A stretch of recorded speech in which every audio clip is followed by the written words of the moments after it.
Voilà, vous êtes donc toujours le coup de notre émission. Donc, cher Roger, chose générale radio, nous allons aller du côté de Conakry pour avoir donc l'honorable Baïdi Haribo, qui est membre de l'UFR. Bonsoir, honorable, comment allez-vous? Oui, bonjour, monsieur Roger. Voilà, nous allons aller donc très rapidement. Récemment, monsieur Baïdi Haribo, vous avez décidé donc de fondre votre parti au niveau donc de l'UFR. Est-ce qu'on peut savoir la raison fondamentale? Mais la raison, c'est très simple. C'est pour essayer de créer une sorte de force politique à base solide qui va essayer, qui pourra même vraiment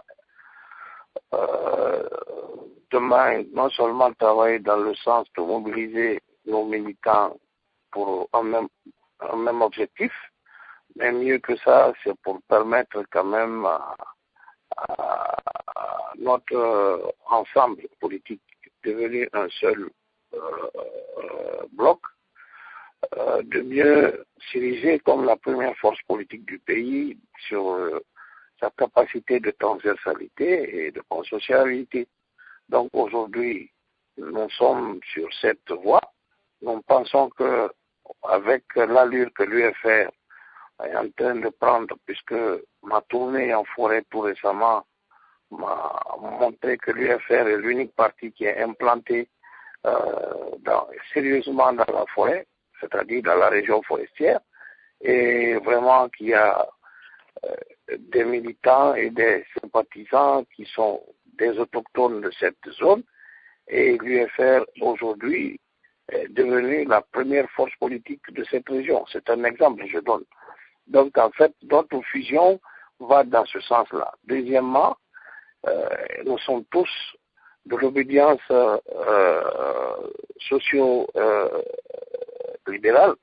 Donc, aujourd'hui, en étant nos œufs dans le même panier, nous allons dans le sens vraiment de permettre à notre pays d'avoir un parti qui obéit à des objectifs et des critères républicains et à la fois aussi un projet de société déjà, comment on appelle ça, un projet de société qui va dans le sens de permettre une fois qu'on atteint l'objectif de prendre le pouvoir et l'exercer, d'aller dans le sens vraiment du bien-être de nos populations.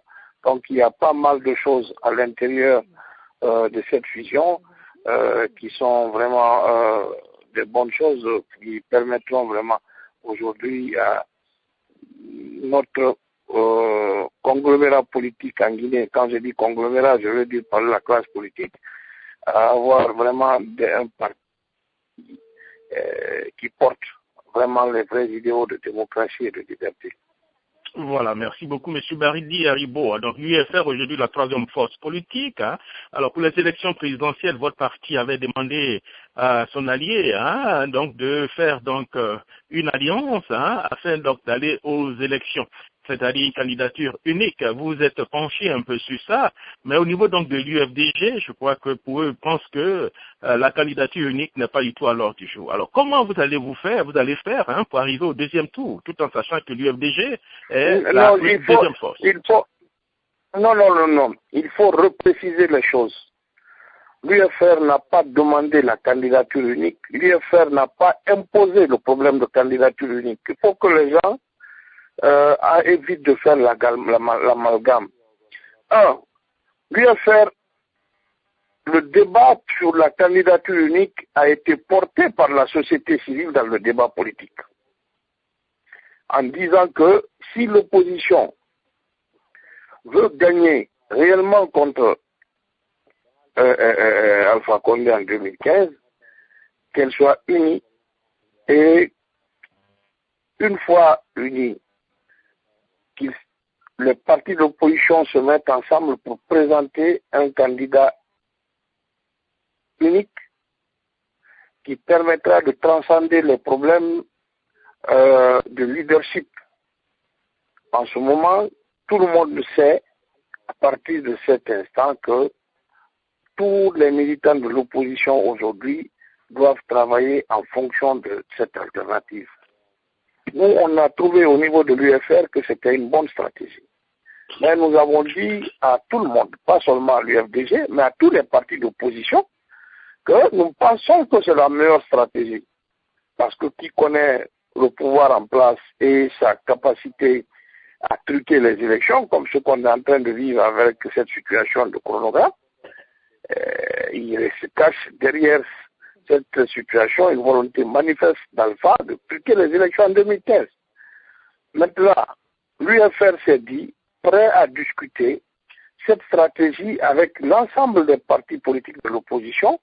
Maintenant, s'il y a une autre alternative qui est mieux que ça, mais cela va dans le sens aussi que l'UFR est ouvert à ce dialogue. Mais aujourd'hui, allant dans le sens de cette candidature, ce n'est pas seulement pour Sidia ou pour Selou ou pour qui que ce soit. On trouvera l'oiseau rare qui pourra vraiment faire en sorte que l'opposition gagne en 2015 et l'opposition gouverne ensemble en 2015 dans le consensus. Cela dit sur la base des critères, mais celui qui sera choisi, mais il sera le porte-flambeau de l'opposition. Ce n'est pas dit que forcément le candidat unique, c'est le candidat de l'UFR ou le M. Sidia Touré. Ce n'est pas ça l'objectif. L'objectif, c'est comment battre Alpha en 2015. Et l'UFR trouve que l'unité et le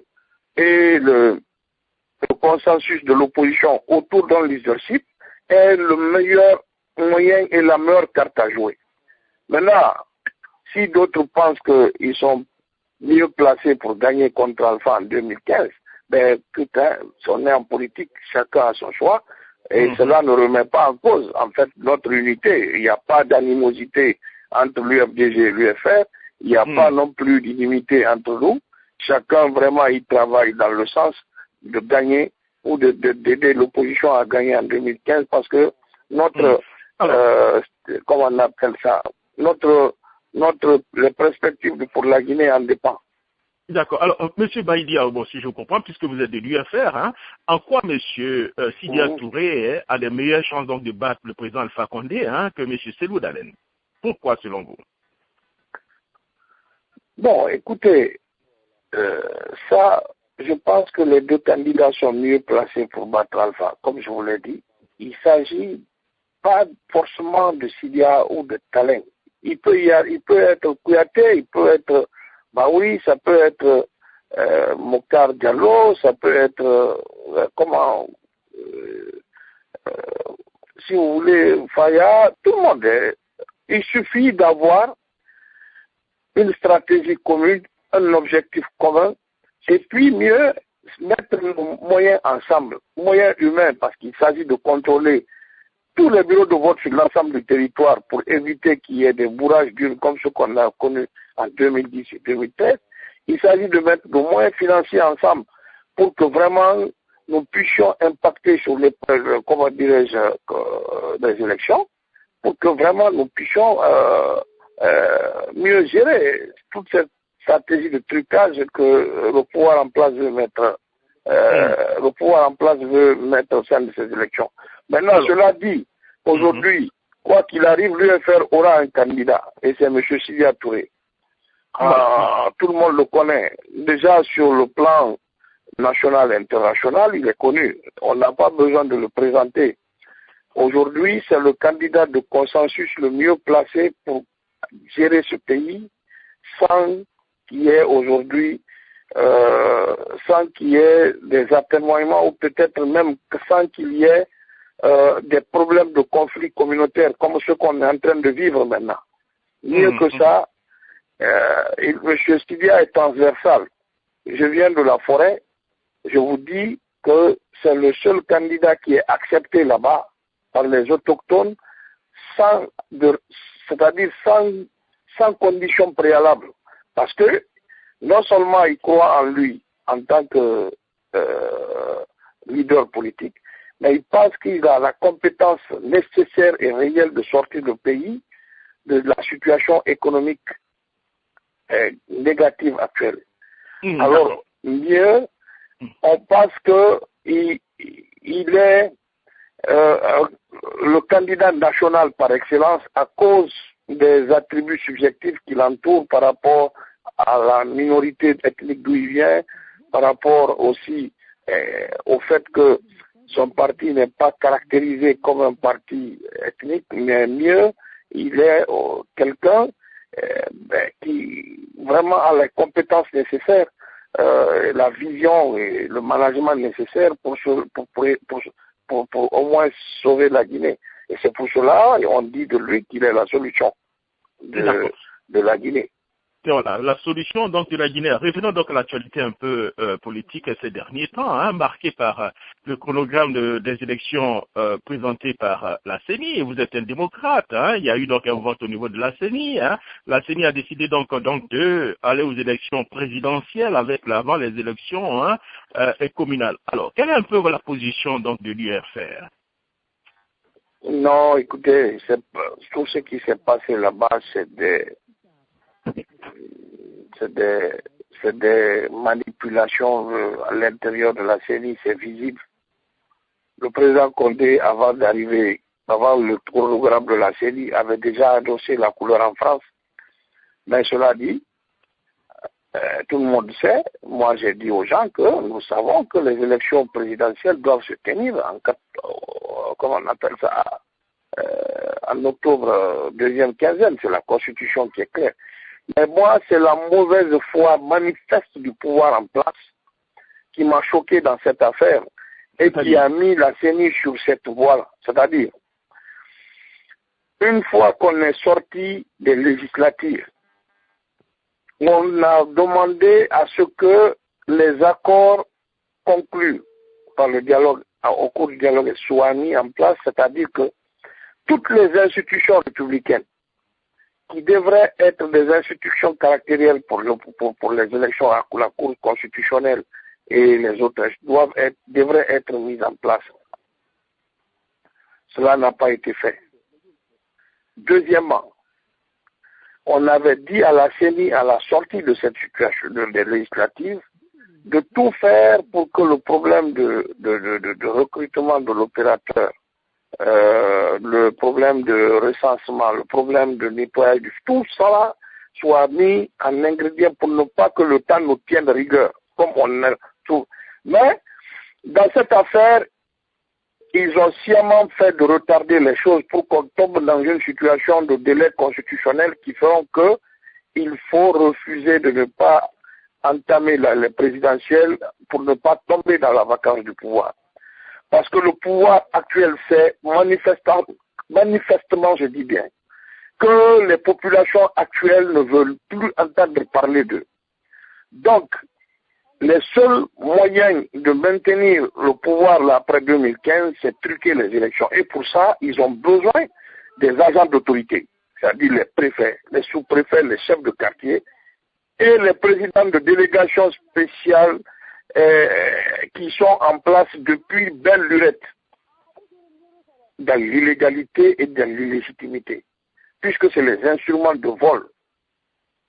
Pour vous dire que c'est choquant et pour moi c'est difficile à accepter parce que Alpha Condé était quelqu'un qui disait tout sur Conté ici en matière de démocratie. Il disait tout sur les autres présidents qui ne respectaient pas la volonté du peuple. Il disait tout sur les ondes, disant qu'une fois qu'il est là, ces choses-là vont changer. Mais que ce monsieur arrive, que ce monsieur s'installe dans le même manteau qu'il a trouvé, qui n'a rien changé.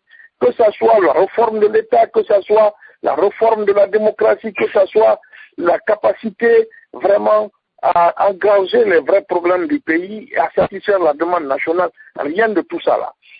Et ce qui est où le bas blesse, que ce monsieur travaille pire que Conté, en phagocytant davantage la légitimité des Guinéens, en voulant confisquer les voix des Guinéens à travers les urnes, parce que quelque part, il s'est installé au pouvoir et c'était son seul et unique ambition. Monsieur C'est ce qui blesse dans cette affaire. Maintenant, Oui, dans ce cas précis, c'est la CENI qui a fixé la date et non la présidence de la République. Je finis. Non, mais c'est lui qui est derrière tout ça là. Arrêtons, mais connaissez ce qui se passe dans ce pays. La CENI aujourd'hui, c'est l'appendice du président. C'est la présidence qui gère la CENI. Bakary, tous les jours que Dieu fait, vous le voyez à la présidence. Il a une réunion avec les stratégies que machin, et puis c'est ce qu'il fait. Et puis Bakary aujourd'hui, ce que les représentants de l'opposition ou certains commissaires ont dénoncé, ils travaillent avec le mode opératoire qui est contraire à la déontologie de la CENI. Depuis qu'on a dit, après les accords de 3 juillet, de mettre un comité de suivi des travaux de la CENI, Bakary n'a rien fait. L'opposition n'a rien reçu de Bakary depuis les législatives comme lettre pour dire que je vous convoque ceci ou cela. Mieux que ça, il y a 2-3 mois, on a envoyé les fiches électoraux ou des listes, je ne sais pas quoi, chez les chefs de quartier pour qu'ils changent les anomalies sans avertir les démembrements de la CENI dans certains circonstances. Mieux, sans même avertir les partis d'opposition pour dire que allez-y voir les chefs de quartier ou demander aux militants d'aller voir les chefs de quartier. Je suis allé moi-même voir mon chef de quartier qui m'a montré la liste qu'il a reçue, mais qui me dit que non, on ne lui a pas dit d'appeler les partis politiques, on lui a dit de changer des anomalies. Mais quelle anomalie? En faveur de qui et pour qui? Voilà les pratiques qu'il faut dénoncer aujourd'hui. Donc tout porte à croire que ces élections, aujourd'hui, ça va dans le sens souhaité par le pouvoir en place.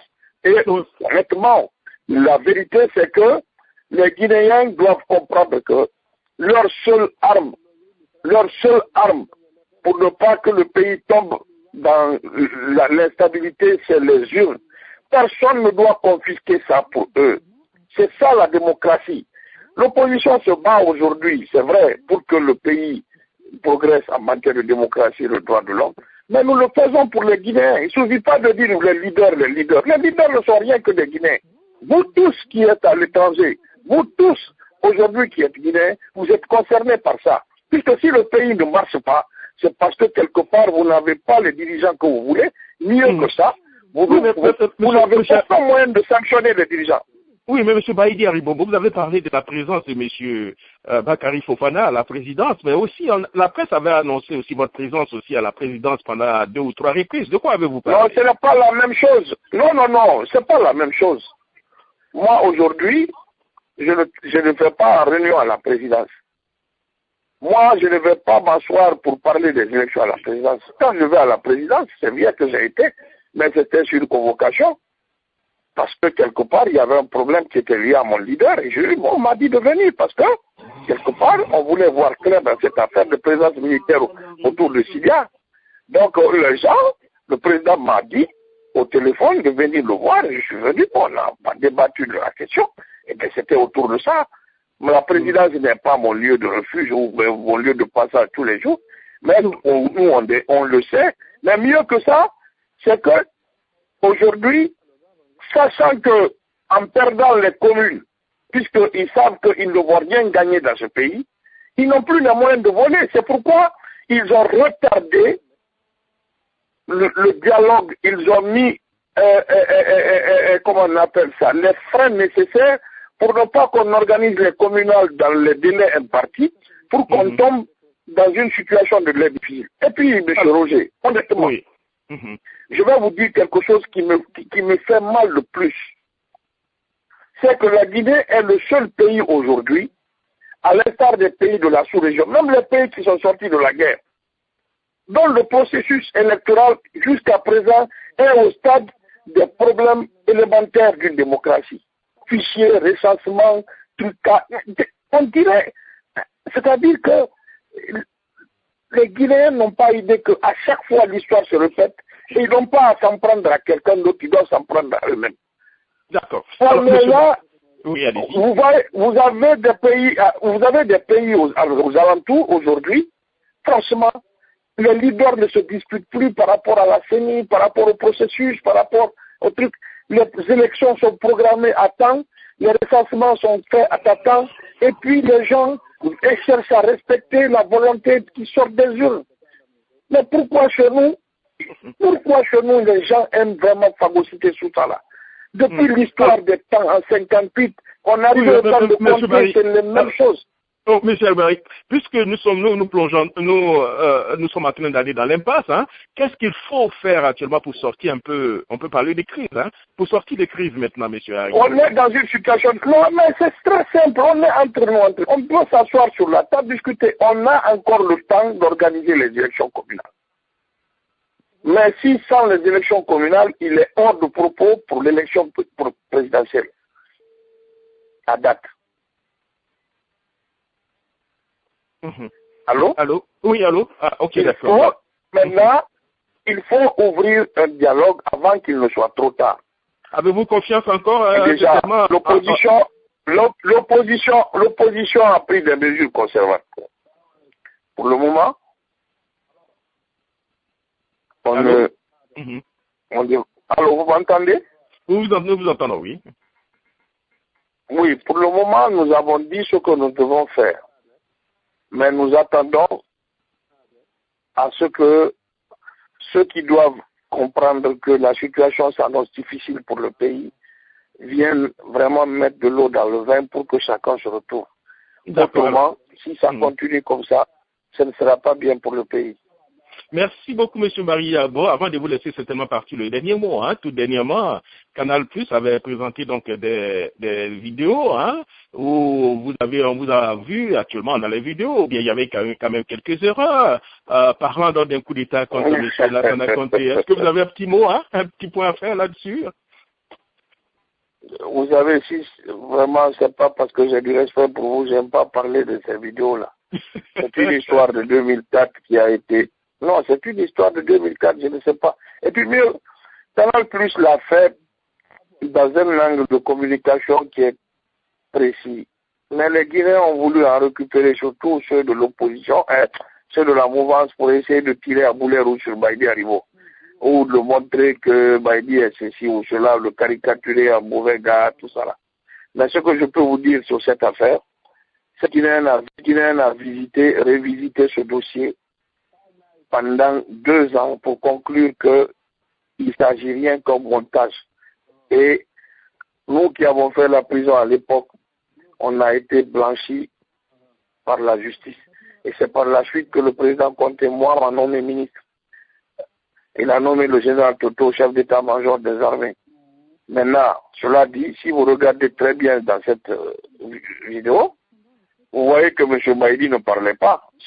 On faisait passer des mots, des gens qui parlaient à leur place et après des transcriptions en bas. Et mieux, on me présente comme numéro 2 de l'opposition. À côté de moi, la dame Rougui Bari, qui est ministre d'Alpha Condé, est bypassée, c'est-à-dire on ne parle pas d'elle. De l'autre côté, on présente Kapi et puis on sort la photo de Kassoï. Et puis on dit, on quitte ce lieu de dîner, c'est-à-dire là où on était assis. On va sortir un autre cadre où on sort le général Toto en train de parler seul, sans Baïdi, ni Kapi, ni personne d'autre. On dit maintenant, ouais, le Baïdi voulait assassiner Conté. Mais c'est-à-dire, j'ai dit, comme j'ai toujours dit, que Canal+ est petit, ils n'ont qu'à aller sur CNN ou bien ils n'ont qu'à publier dans New York Times, si ça leur fait plaisir. Ou si ça fait que ça arrange le gouvernement Alpha ou ceux qui sont derrière, et n'ont qu'à publier dans New York Times ou bien, si vous voulez, dans Times Magazine ou, je ne sais pas, Sunday Time, là. Bon, parce que c'est les presses les plus lues au monde. Donc, moi, ça ne me lance ni au pôle Nord. Voilà. C'est un problème qui a été fini. C'est un problème. On ne peut pas assassiner Conté 2 fois, il est mort. Voilà. D'accord. Merci, M. Baïdi Haribo. Est-ce que vous avez votre mot d'espoir, hein? Voilà, pour la Guinée. Hein? Un petit mot? Voilà, allez-y, un petit mot, un dernier mot. Merci beaucoup. Merci, au revoir, M. Haribo. Oui, portez-vous bien. Au revoir. Non, il faut, merci.